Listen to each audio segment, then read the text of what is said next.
Good morning, evening, afternoon, whenever you're watching this. It's Terry Michael, the Bible lady. Better than get 'em God. That's the message today. And mercy. Some of you saintly souls don't have a clue what I'm talking about. And God bless you for that. Yes. But there are many of us, me included, who sometimes have an attitude of God get 'em. So we are not perfect people. The disciples who were with Jesus were not perfect. Jesus had sent messengers to a Samaritan village, and that's another issue there, Samaritans. But no, let's go on. He sent them to get things ready for him because he was getting ready to leave this earth. He was going to be taken up. He knew his time was short.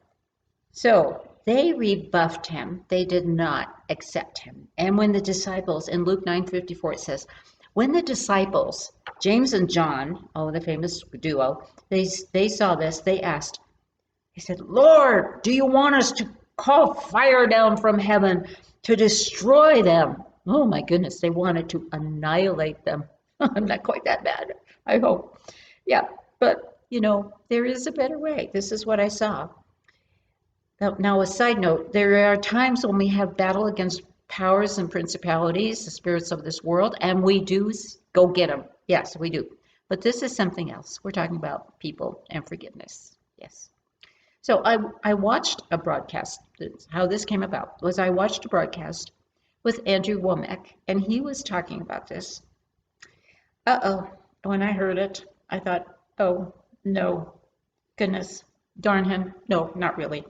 But he shared how God had told him this about there's a better way. And when he talked about it, it convicted me. Yeah. Instead of getting them, it's don't hold it against them. So remember Stephen? Think about Stephen.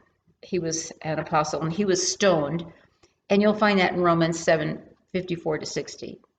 At that time, it says, at that time that the mob dragged Stephen out of the city and began to stone him.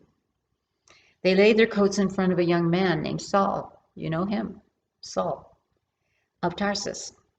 As Stephen was dying, he prayed to God to receive his spirit and further asked God not to hold this sin against his killers. Wow.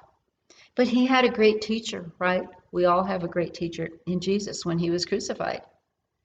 In Luke 23:34, Jesus said, Father, forgive them, for they do not know what they're doing. So this is what I felt as I listened to Andrew Womack's broadcast. There is a better way. Then go get them. There is God. Don't hold it against them. So when I suffer wrong, yes, I forgive, but sometimes it's even hard to forgive, right? I tend to think it's going to come around. Excuse me. You will reap what you sow. Yes. And they may, but I am not to be standing in that. I am not to be standing and waiting for that to happen. Okay. It's so much better this way. It's mercy. Mercy, and God is mercy. I want mercy for myself. You want mercy, right? And the forgiveness I want from God is this type of forgiveness. What a better way to get mercy than to give mercy. I want to thank you for joining me. I love when you join me, and I thank you. And if you want to subscribe to my channel on YouTube, please do that, and don't forget to hit the little bell so that you'll be notified of any future videos. Thank you, and I will see you then. And share this if you'd like.